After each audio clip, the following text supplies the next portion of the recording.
This is a Key Stage 3 chemical structures video looking at the structure of the periodic table.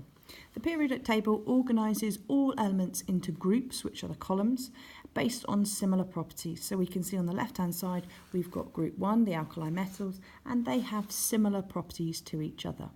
The alkali metals get more reactive as we go down the group.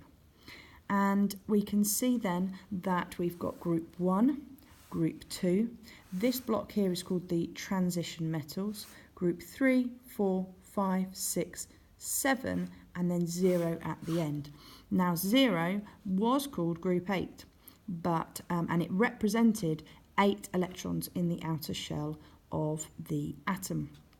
And the problem was that when you look at helium, helium does have a full outer shell, but it only has one shell, which means it's got 2 electrons in the outer shell, and that makes it full. So the 0 represents a full outer shell of electrons, whether that's 2 for helium or 8 in every shell for the other noble gases in group 0. So the number at the top of the column is the group number, and it represents how many electrons in the outer shell of electrons.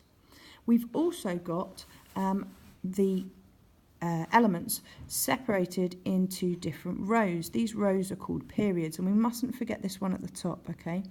Now in row 1 it means that those elements, hydrogen and helium, have one shell. In row 2 they have 2 shells. In row 3 they have 3 shells, and so on. Hope you found that useful. Thank you. One last thing I should have added is that we have the metals on this side of the periodic table and the non-metals over here. Notice how my finger is at a diagonal, okay? There's kind of a staircase that goes down to the left of boron, under boron, all the way down, and that shows the boundary between the metals on this side and the non-metals on this side. Hope you found that useful. Thank you.